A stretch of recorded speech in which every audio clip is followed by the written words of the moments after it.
je vais vous dire d'abord que je suis très heureux d'être ici. En même temps, je suis un peu ému d'être dans cette fondation dont le nom illustre appelle beaucoup de souvenirs et d'histoires.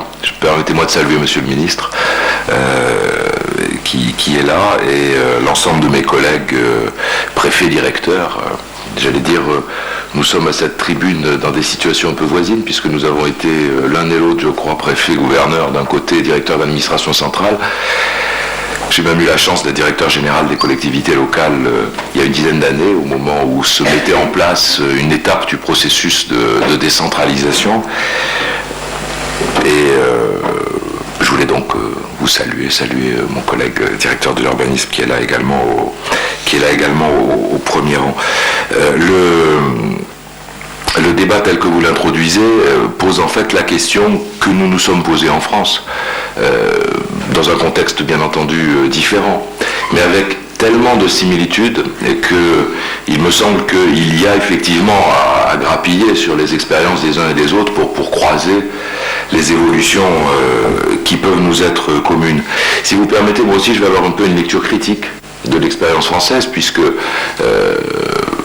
il est d'usage de la présenter d'une manière très académique, mais l'expérience française, c'est normal, comme toutes les expériences, à la fois ses coins de soleil et puis ses coins d'ombre, et je crois que ça vaut autant la peine de mettre l'accent sur les coins de soleil que sur les coins d'ombre, en essayant de montrer comment les choses ont pu cheminer. C'est vrai que ce débat sur la décentralisation et la déconcentration en France, c'est un débat qui, depuis 2 siècles maintenant, est un débat qui n'a rien d'académique, même si c'est un débat qu'on retrouve dans tous les livres de droit et dans tous les livres d'histoire, et qui a toujours été un débat de nature éminemment politique, au sens le plus noble du terme politique. Et d'ailleurs, c'est pas un hasard s'il y a eu souvent une espèce de confusion du vocabulaire.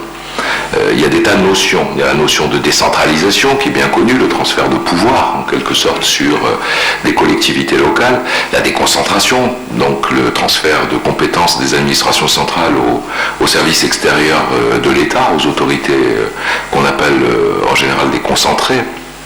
Il y a eu aussi situation tout à fait hybride qui est apparue en France dans les années 70, une notion tout à fait bizarre, tout à fait une situation de compromis en quelque sorte, ce qu'on a appelé la déconcentralisation. On a inventé la déconcentralisation, qui était une espèce de mélange où on transférait des pouvoirs de l'État aux administrations déconcentrées, mais enfin en même temps aux collectivités locales, et où l'expérience, j'y reviendrai tout à l'heure, n'a pas été extraordinairement concluante, mais elle revient régulièrement dans le débat. Et encore, il y a peu de temps, à propos des politiques du logement. C'est un sujet qui est encore aujourd'hui d'actualité en France.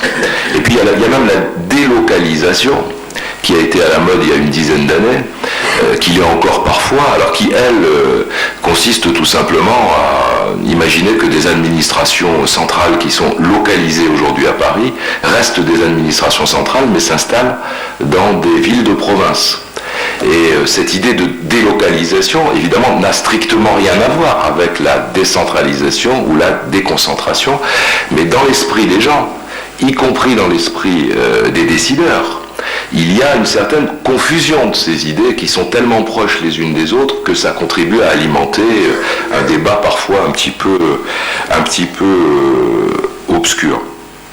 Et pour l'illustrer un peu en remontant un siècle en arrière, un des premiers grands textes sur la déconcentration, qui est un texte qui date du Second Empire, donc vous voyez on est à la fin du 19e siècle, en 1852, s'appelle un décret sur le renouveau de la décentralisation. C'est en réalité un texte sur la déconcentration.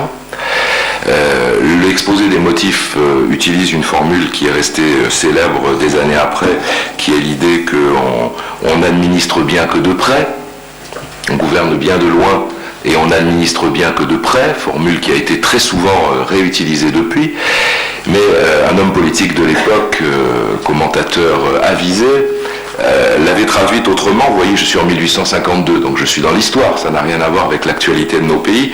Utiliser cette phrase pour commenter la déconcentration en question, qu'on appelait décentralisation, et il utilisait cette phrase qu'on a parfois répétée, c'est toujours le même marteau qui frappe, simplement on a raccourci le manche. Formule célèbre d'Odilon Barrot en 1852. En 1852. Nous sommes en France, vous le savez sans doute peut-être, à peu près, à quelques jours près, au bicentenaire de la création du corps préfectoral. Le corps préfectoral, le préfet, a exactement 200 ans depuis le 17 février. Ça a été créé le 17 février. Les préfets datent du 17 février 1800. Et donc alors nous ne disons pas 17 février 1800 puisque nous sommes dans la période révolutionnaire en France. Nous appelons cette loi la loi du 28 pluvieux en 8. Mais nous sommes très exactement au bicentenaire. Et comme vous imaginez, ce débat sur la déconcentration en ce moment, compte tenu de ce 200e anniversaire, suscite un débat de toutes sortes avec des connotations historiques qui sont assez intéressantes. Alors, si vous permettez, ce que j'avais envie de faire un peu plutôt que d'un long exposé, c'est peut-être quelques coups d'éclairage sur l'évolution historique et puis en même temps peut-être vous donner une vision un peu critique, le sentiment qu'on peut avoir de cette évolution historique dans la ligne et dans le prolongement de ce que vous disiez tout à l'heure. Si on distinguait, au fond, vraiment en allant très vite et en vous demandant de pardonner de le faire un peu d'une manière très schématique, on pourrait distinguer trois grandes étapes qui sont d'importance inégale. Au fond, on a connu une première étape, c'est tout le 19e siècle, la naissance de l'idée de démocratie locale, où les pouvoirs, au fond, ont déconcentré, mais j'allais dire pour mieux centraliser. C'est l'époque qu'on pourrait appeler du préfet tuteur. Puis on a une deuxième période, qui est une période plus récente. Le temps se raccourcit. C'est à partir de 1982, qui est la période pendant laquelle on a engagé un processus vigoureux de décentralisation. Donc il a fallu un siècle pour y arriver. Un effort vigoureux de décentralisation, et où, étrangement, la déconcentration est passée un peu au second plan. Elle était la conséquence, le corollaire de la décentralisation. Et puis, il me semble que depuis quelques années, moi je daterai ça, mais c'est qu'on peut dire d'autres dates, depuis 1992, on est entré dans une phase aujourd'hui où on s'interroge sur ce qu'on appelle, le vocabulaire à la mode, la gouvernance et l'aménagement des territoires. C'est le débat d'aujourd'hui. Si je vais un peu vite en revenant sur ces trois grands thèmes pour donner un coup d'éclairage. Donc la première période, longue période, au fond, qui date de la Révolution, c'est la période pendant laquelle, au fond, on a eu un effort progressif d'administration territoriale autour de l'idée qui émergeait de déconcentration, mais plutôt pour contrôler, donc pour éviter d'avoir à décentraliser. Et au fond, c'est ça qui a marqué le système des préfets en France, c'est la période du préfet qu'on pourrait appeler tuteur. Peut-être qu'il faut rappeler, même en allant brièvement, parce que je crois que nous avons des histoires qui se ressemblent de longues périodes par nos traditions historiques d'État très centralisés, en définitive. L'idée de la Révolution l'idée de l'Empire, était une idée double. La première idée, c'était de faire en sorte que l'organisation territoriale de la France soit articulée autour de deux caractéristiques. La première, c'est d'avoir des territoires qui soient des territoires égaux. Et c'est la lutte contre la féodalité, l'idée que l'enchevêtrement des structures territoriales doit se traduire par un redécoupage de la carte. Et ce débat est intéressant parce qu'il a quelques résurgences modernes. Comme vous le savez, les départements ont été découpés dans une vision extraordinairement géométrique. On cite souvent cet exemple, mais il est vrai, il correspond au débat de la Convention à l'époque, qui est celui de découper les départements de manière géométrique autour de l'idée d'un chef-lieu et de tracer sur la carte une journée d'homme à cheval. C'est bien à cette échelle de l'homme à cheval qu'a été découpée l'administration territoriale de la France. Mais ce que je trouve plus intéressant, c'est qu'une étude a été faite il y a quelques 5 ou 6 ans. Et cette étude a été faite par les présidents de conseils généraux sur ce découpage très géométrique de l'administration territoriale en départements, dont on dit depuis très longtemps qu'en fait ils étaient artificiels, et dont on se demande Pourquoi il continue 2 siècles après à être si fort dans le paysage institutionnel français? Et en faisant cette étude historique, les présidents de conseils généraux ont découvert quelque chose de tout à fait étonnant, c'est que ces départements artificiels avaient, pour plus de la moitié d'entre eux, presque les 3/4, retrouvé le dessin des pagus de l'époque où la Gaule avait été conquise par Rome. Et donc il est vraisemblable que les Romains, lorsqu'ils ont envahi la Gaule, on est bien des siècles avant, avaient eu le même type de logique que les révolutionnaires d'il y a 2 siècles, puisque le territoire de ces pagus, étrangement oublié, coïncidait dans un nombre de cas qui dépasse la moitié avec le dessin géométrique des départements. L'histoire a la vie dure, la réalité de l'histoire a la vie dure par rapport aux décisions qu'on imagine, des décisions politiques radicales qui sont prises, et artificielles ou considérées comme telles, qui sont prises par le pouvoir politique.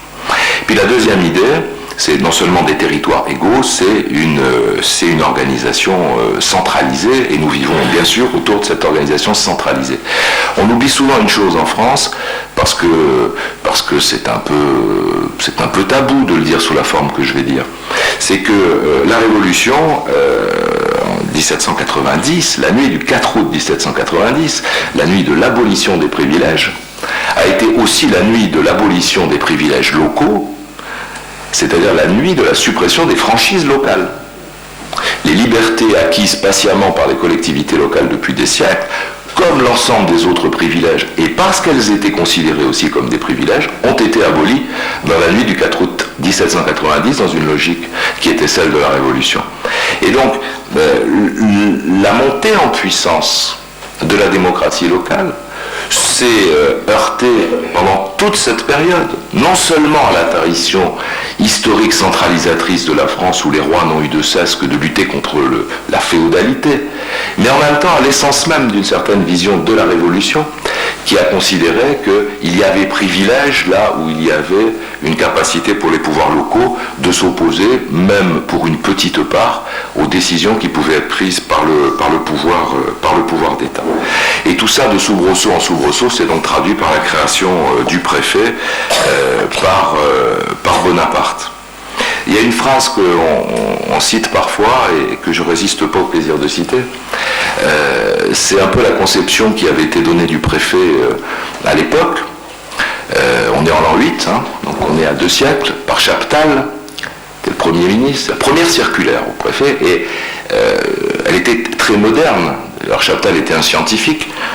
Chaptal disait la chose suivante, il disait « Le préfet, dans sa première circulaire, le préfet transmet ses ordres au sous-préfet, celui-ci les transmet aux maires des villes, des bourgs et des villages, de manière que les ordres du gouvernement descendent jusqu'aux dernières ramifications de l'ordre social avec la rapidité du fluide électrique. » C'est comme si on parlait d'ordinateur aujourd'hui, hein, puisqu'on est au début du 19e siècle.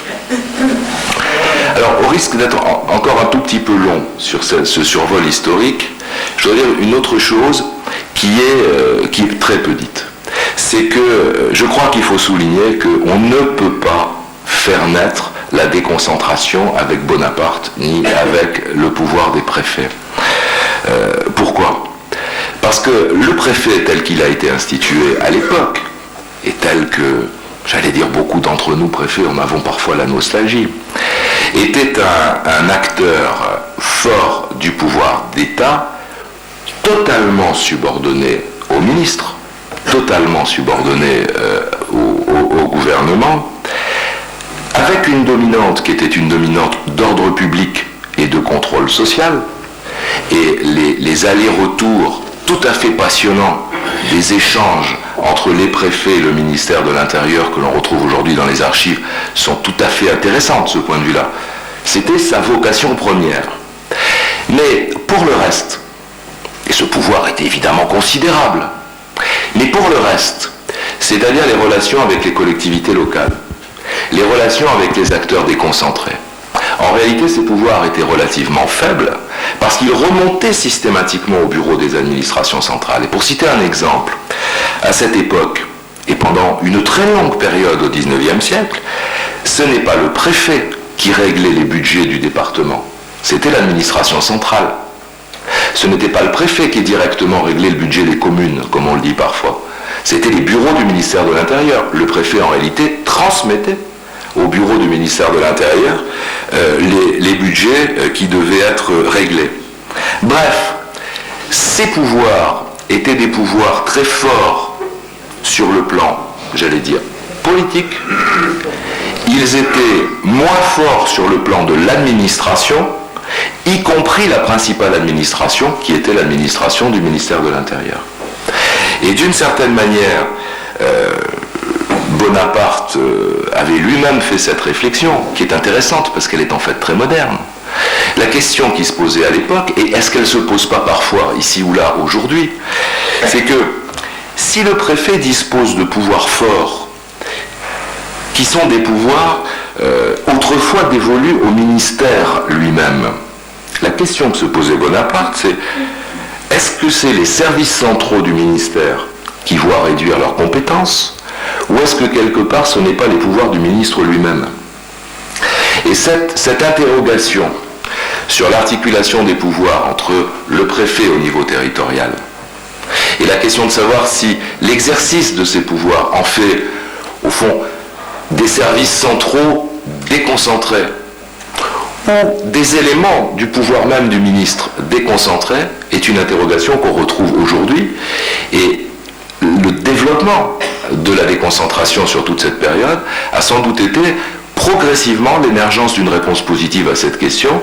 Le préfet, au fond, comme un service d'administration centrale, reste sous les ordres du ministre, des ministres, mais ne participe pas de la décision de nature politique, qui en tant que telle est exercée évidemment au niveau du gouvernement. Si on avance à grands pas, vraiment à très grands pas, tout au long de l'histoire du XIXe siècle, je crois qu'on peut dire que tout au long du siècle ont émergé en même temps à la fois l'idée de démocratie locale et l'idée de déconcentration. Mais que si l'idée de déconcentration a émergé tout au long du XIXe siècle, c'est sans doute aussi comme frein à la montée des libertés locales et d'une certaine manière comme instrument de régime qui est resté centralisateur. J'en prends un exemple, et puis je vais vite m'évader du siècle dernier, mais je crois que c'est intéressant d'avoir des éléments de réflexion de ce type. J'en prends un exemple. Au milieu du siècle dernier, le département, qui n'était qu'une circonscription territoriale de l'État, après tout, est devenu une collectivité locale, s'est vu reconnaître la personnalité juridique en 1838. Et on a prévu l'élection de son conseil général, d'abord au suffrage censitaire, et puis au suffrage universel 10 ans après. Dans le même temps, concomitamment, l'État a décidé de renforcer la tutelle propre des préfets. Et que le mouvement a été un mouvement parallèle. C'est en 1837 qu'on a prévu que les délibérations des collectivités locales devenaient exécutoires, non pas après décision des administrations centrales, mais après approbation du préfet au niveau territorial. Et donc le mouvement a été absolument parallèle tout au long du siècle, sans doute bien sûr parce que la montée de la démocratie locale impliquait en même temps une autorité déconcentrée sur place, sans doute aussi parce qu'il faut dire les choses comme elles sont, parce que l'encombrement des bureaux des administrations centrales faisait que c'était plus gérable. Et progressivement, au fur et à mesure du temps qui passe, on s'est retrouvé dans des situations de ce type. Dernière grande étape, c'est la fin du siècle dernier, non, avant-dernier, je ne sais plus, parce qu'on ne sait pas à quel moment débute le siècle actuel ou pas. J'ai plutôt tendance à penser d'ailleurs qu'il débute à la fin de l'année qu'au début de celle-ci. Mais... Dernière grande étape, ce sont les deux grandes lois fondatrices de la démocratie locale en France. La loi de 1871 sur les départements et la loi de 1884 sur les communes. Effondrement du Second Empire, révolution, naissance de la Troisième République. Parmi les grands textes fondateurs de l'administration territoriale moderne, c'est les deux grandes pierres blanches, quoi. La loi départementale du 10 août 1871, la grande loi communale du 5 avril 1884. C'est vraiment les textes fondateurs. Et il y a eu d'immenses débats parlementaires dans lesquels tout le monde s'est replongé, notamment quand on a fait la décentralisation, et dans lesquels tous les débats qu'on a vus il y a 10 ans se retrouvent très fortement. Et au fond, il y a eu des règles simples qui ont été posées sur lesquelles on vit toujours.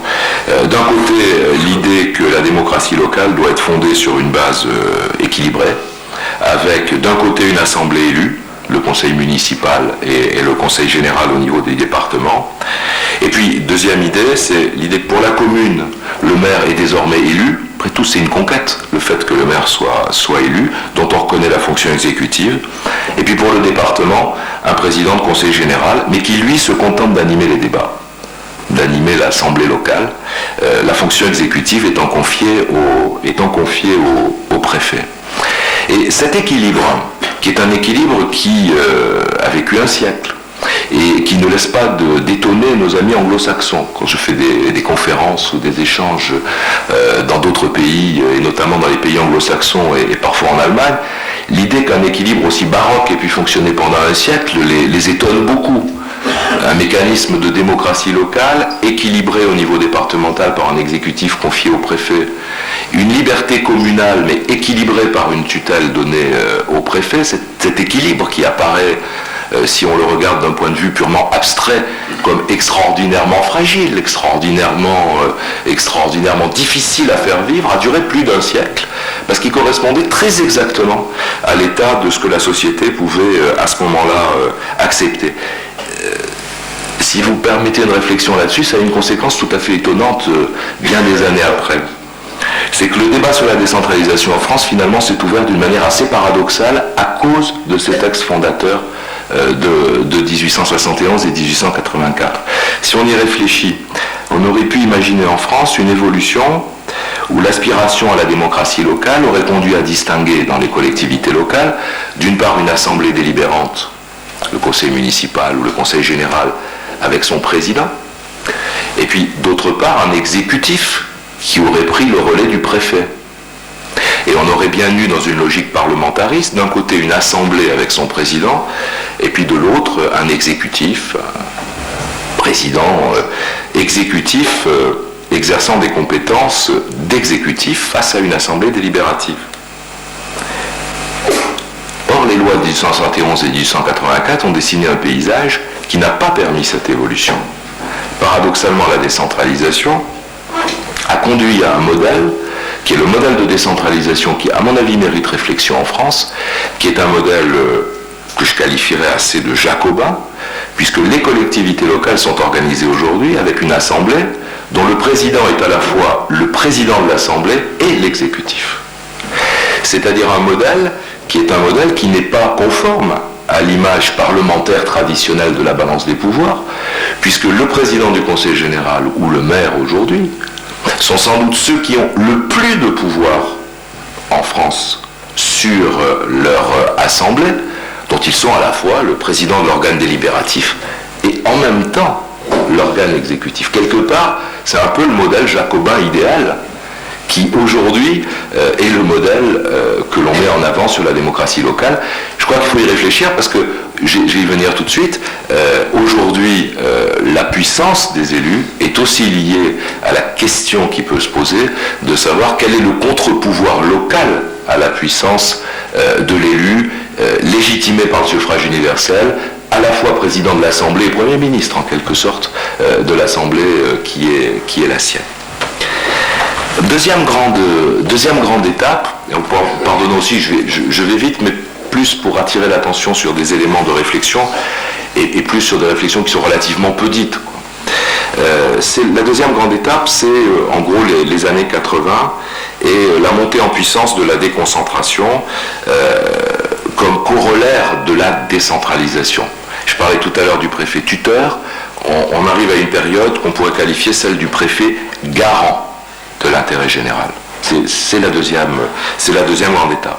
Alors, j'ai connu un peu les derniers feux de cette période-là, puisque j'ai été sous-préfet, j'allais dire d'abord dans un département rural et très gastronomique, également dans un département de banlieue urbaine où les problèmes de la ville, les problèmes sociaux, les problèmes de grands ensembles, bref, j'ai connu des moments de la carrière, et puis j'ai connu en même temps cette période au fond où les préfets vivaient sur l'idée que, mais pas trop quoi, vivait sur l'idée que l'impérium du préfet, qui au fond était au centre de l'ensemble de la vie locale, ne pouvait qu'être complètement battu en brèche par le mouvement de décentralisation qui s'engageait.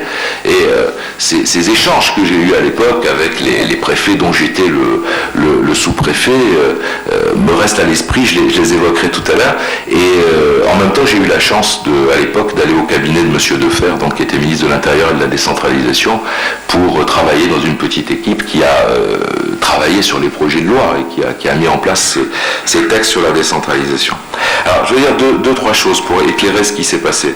Le premier, c'est d'abord que le paysage institutionnel avait changé, ne serait-ce que par la montée en puissance des régions. C'est l'époque où, dès le début de la Ve République, à partir des années 50-60, on s'est interrogé sur l'aménagement du territoire, l'expansion économique, où progressivement ont émergé les régions. Les régions, c'est une affaire récente au Maroc, c'est une affaire très récente en France, hein. Puisque la création des régions, lorsqu'on jette un coup d'œil en arrière, c'est un mouvement qui est initié en 1955 simplement comme des programmes d'action régionale, des circonscriptions de travail économique et social. Les régions, c'est le grand débat politique du général de Gaulle en 1969 qui perd son référendum parce qu'il proposait que les régions, justement, deviennent la structure de base de l'administration territoriale. On cite une phrase souvent du général de Gaulle de cette époque-là, dans un célèbre discours qu'il avait prononcé à Lyon en 1968, où il y avait une phrase qui a marqué les esprits en France, parce que dite par le général de Gaulle, qui était un peu l'homme de la centralisation, de la souveraineté, de l'État fort. Cette phrase dite en 68 a eu un impact qui dure encore aujourd'hui. Général de Gaulle avait dit à Lyon en 1968, l'effort multiséculaire de centralisation qui fut longtemps nécessaire à notre pays, donc à la France, pour réaliser son unité, malgré les divergences des provinces qui lui étaient rattachées, l'effort multiséculaire de centralisation ne s'impose plus désormais. Dans la bouche de n'importe quel homme politique, c'était un objet de débat. Dans la bouche du général de Gaulle, restaurateur en quelque sorte de l'État, c'était un mouvement qui s'enclenchait, un mouvement qui s'est traduit par un débat politique extrême, et en chemin par le départ du général de Gaulle et l'échec du référendum de 1969. Mais cette idée, dont on peut se demander si c'était plutôt une idée de droite, plutôt une idée de gauche, est devenue une idée un peu commune à l'ensemble de la classe politique.